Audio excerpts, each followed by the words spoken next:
The entire business model of Silicon Valley is surveillance. It harvests our data in order to sell us stuff. We are already living inside the architecture of totalitarianism. It may not have been deliberate, but we now have to start acting as if we live in East Germany and Instagram is the Stasi. Purely a digital concentration camp. It's a slavery system. When Catherine Austin Fitts talks, we should listen. She's a former high-level investment banker in New York and held senior office in the first Bush administration in Washington. There may be 1,000 models of how it could work. But essentially, you will have, whether it's a banking account or a credit card, and it can be turned off and on. So my incentive system is not you go to work and work hard and you get money. My incentive system can be based on how you behaved in the last 5 minutes, on a 24/7 basis. CBDCs, as the name suggests, would be issued by central banks like the Federal Reserve in America and the Bank of England, not by high street banks. They would signal the end of cash, and every transaction you make would be transparent and held on a permanent database. Crucially, under a net zero regime, your carbon footprint could be at the heart of the system. We're developing, through technology, an ability for consumers to measure their own carbon footprint. What does that mean? That's where are they traveling? How are they traveling? What are they eating? What are they consuming on the platform? So, individual carbon footprint tracker. This can be the infrastructure for a carbon credit system. It's totalitarian control, and if people don't become aware of it now, it's going to be too late to backtrack from this. It's a ratchet system where it's very difficult, if not impossible, to backtrack. If you go to China, they're piloting it a few years ago in Shenzhen. So I lived overseas. If you go to Shenzhen, back in 2017, they already had facial recognition cameras there. So if you jaywalked in Shenzhen, they would immediately detect that and send you a notification, and they would deduct money from your, what they call WeChat account. They use two main apps, WeChat and Alipay. So you can actually deduct your money directly from your account. This is 4 years ago, so this is not like some sort of conspiracy theory. It's not something that's going to happen 10 years into the future. This happened pre-corona in China. And so this system in China that exists is extremely advanced. They can detect if it's a man or a woman. They can guess your age. They can detect what kind of car model it is, who the manufacturer is. This is a sort of technology that we see in all these dystopian sort of films and whatever. And people keep putting it off and thinking that this is something that's going to happen later in my kid's lifetime or my grandkids. It's already here. And if this gets implemented anywhere, especially in a Western nation, it's not going away. Israel is already talking about the fourth shot. Then they're going to be going to herpes, and they're going to ask if you're gay. They're going to be asking if you ate 3 pizzas this week because it's unhealthy.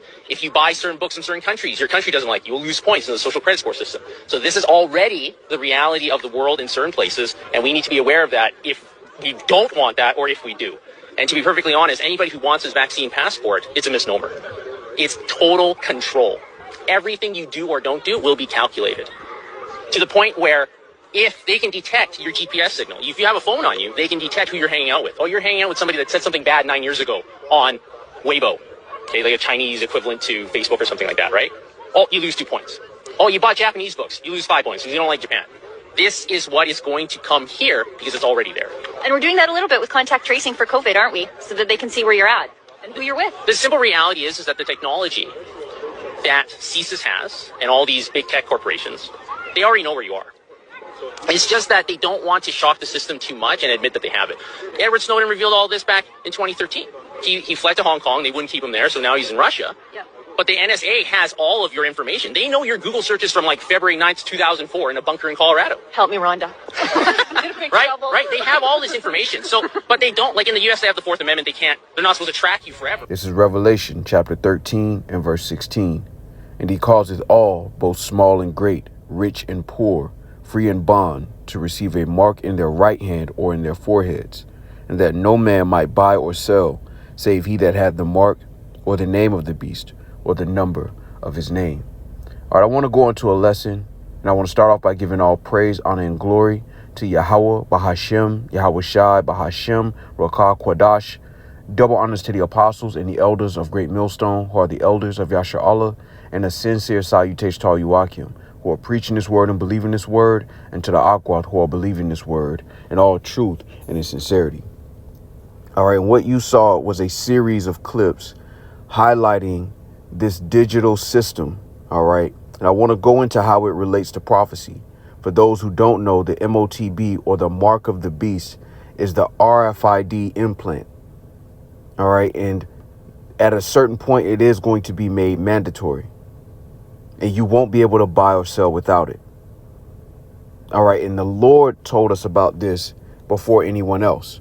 So now you see a bunch of Edomites in suits with words as smooth as butter, convincing the world that this is the natural progression of a society, when all they're doing is using this to lock down the world and play God on earth.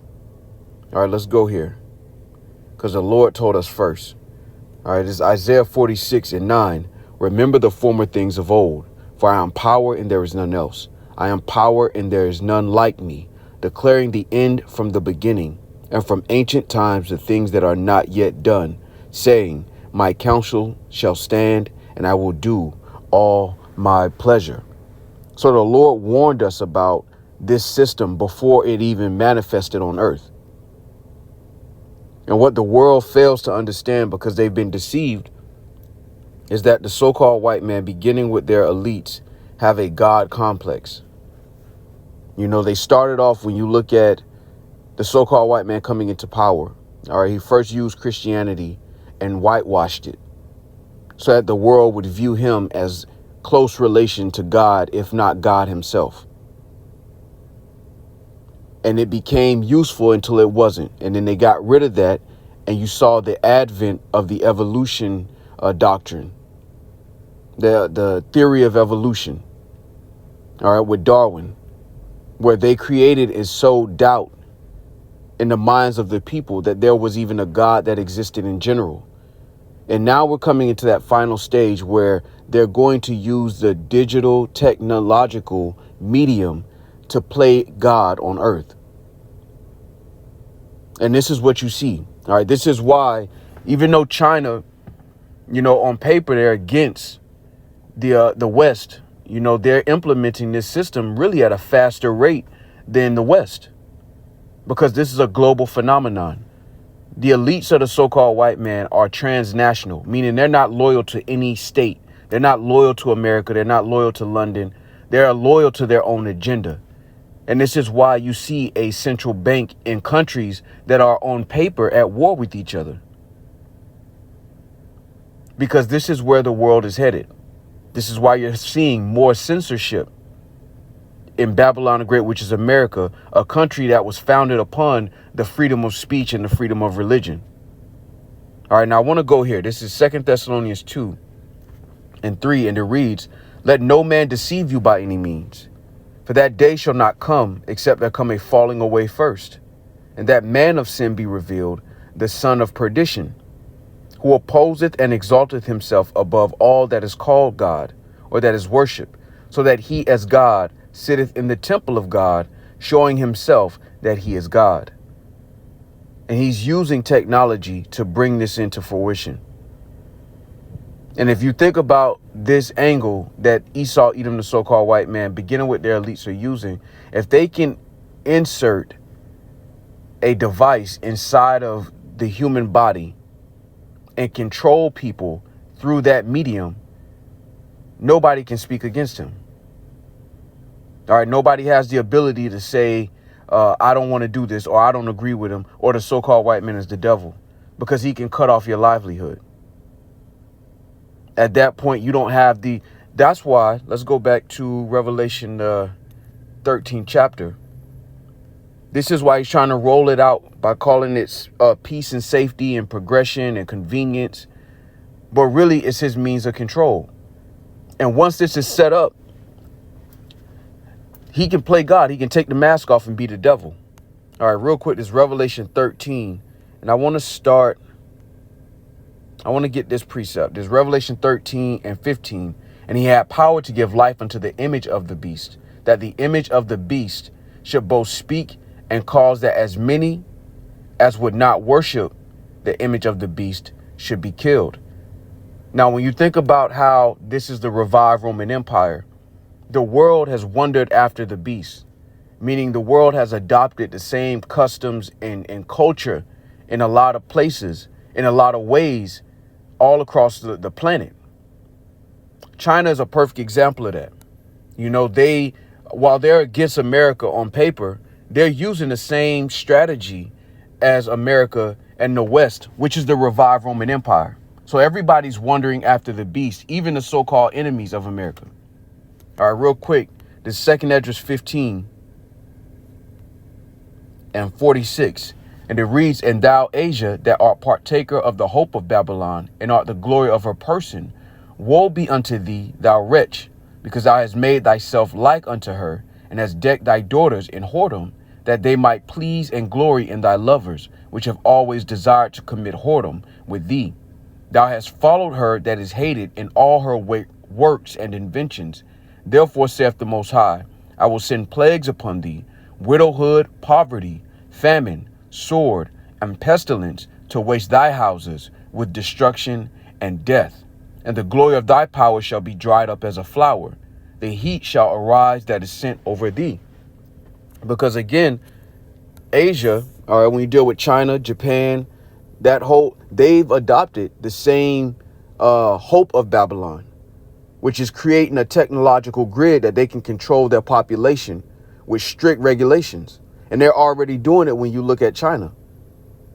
All right, they already have face scans, digital recognition, basically a cashless society.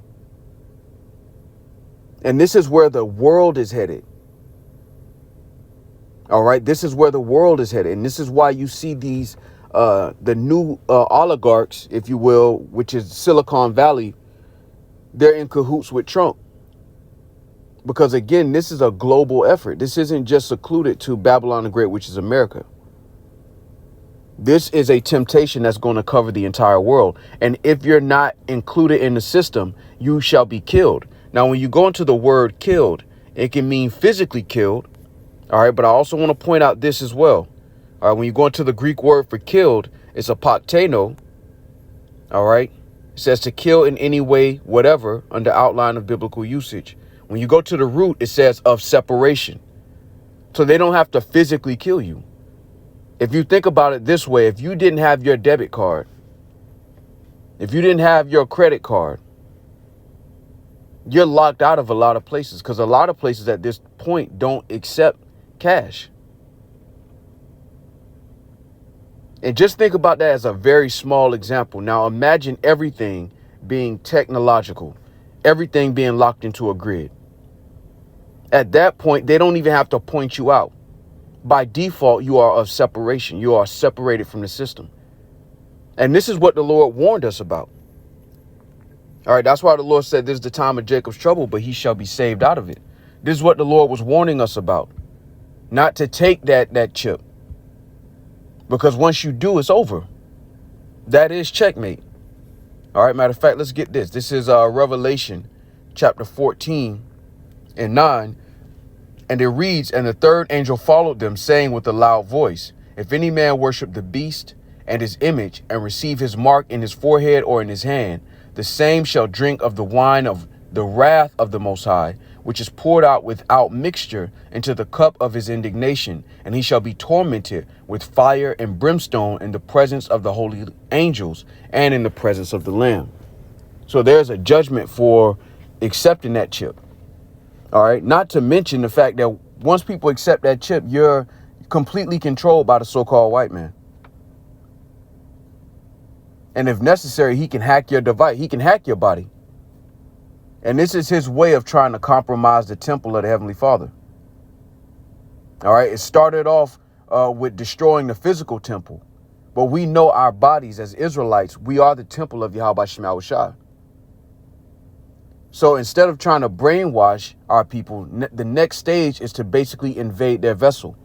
And this is how he plays God on earth. This gives him complete control over the Israelites. And it allows him to see where everybody is, track your movements and your purchases. All right. And put you in his world so that he can play God through his digital realm. All right, we read in 2 Thessalonians, he thinks as God. He has the heart where he believes he's as God. And the final stage is to chip everybody and put everybody into this digital grid. If he does that, it is over. And our people are so naive to believe a man that gave the so-called Native Americans smallpox blankets is doing something for your good. That's a very naive thought considering our own history. All right, this is 1 Thessalonians 5:3. For when they shall say peace and safety, then sudden destruction cometh upon them, as travail upon a woman with child, and they shall not escape. Because once you get locked into that grid, there's nowhere you can go. There's nowhere you can hide.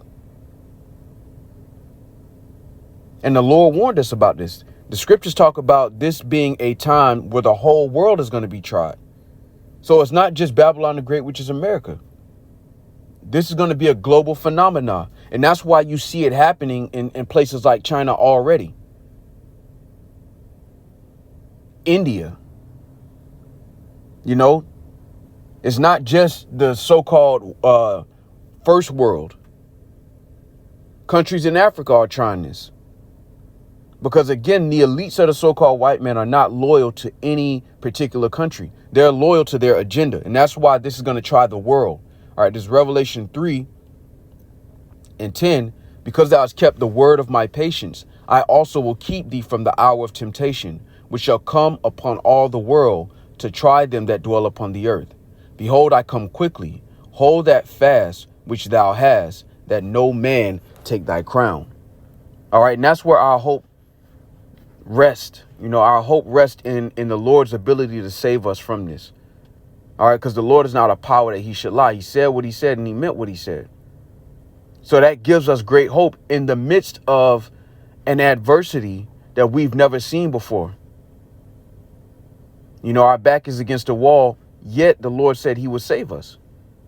And the elect, the remnant, will have hope in that, man. That's why when we see these type of videos, we don't panic.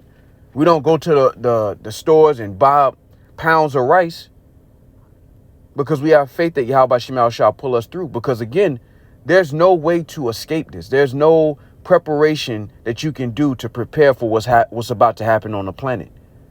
You can store up all the MREs in the world and shit hit the fan while you're at work. Or you have all the guns in the world, but now you're faced with people who don't mind being shot or killed because they're starving that bad.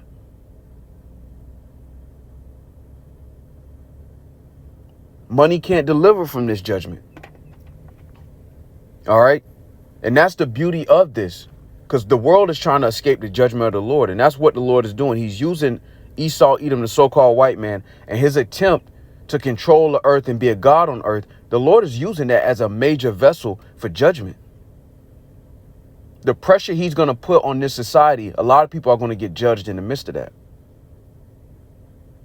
With the season finale is this place, America, Babylon the Great, being burnt from coast to coast with ICBM missiles and fire from the chariots. Yet the Lord's going to allow him to get close to his plan, all right, and then eventually be destroyed. Matter of fact, let's get this. In Job. It's Job 18:14. His confidence shall be rooted out of his tabernacle, and it shall bring him to the king of terrors. Eventually, there's going to come a point where the elites, their plan is going to deviate, and it's going to be out of their hands. Right now, everything is operating as business is planned. But at a certain point, like they say in the world, Jesus take the wheel. At a certain point, the Lord is going to take the wheel. That's why it talks about how when these missiles are shot, they're not going to break rank. That's how this ends. Esau's going to get close to his plan of world domination, but he's not going to be able to complete his enterprise. All right. Job 18:15 reads, "It shall dwell in his tabernacle because it is none of his." Yeah, everything that he has, he stole. "Brimstone shall be scattered upon his habitation. His root shall be dried up beneath, and above shall his branch be cut off." And that's talking about the so-called white man being cut off as a nation of people after After his plan is destroyed, after his plan comes to naught, they're going to be put in captivity for 1,000 years. And after that 1,000 years, the Edomites will be no more as a nation of people.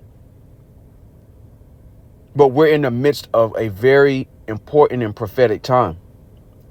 And it's not for us to panic. It's just for us to be aware that our salvation is nearer than we believe. Because Lord, will we be a part of that number? That's how we're supposed to look at this. Not like, oh, what am I going to do? And Esdras mentioned that woe unto me, you know. Yet, as the scriptures say, we put on therefore as the elect. And we don't have to know the details of salvation. We just believe that the Lord can and will save if we serve him in truth and in sincerity. Everything else is grown folk business, and we are spiritual children.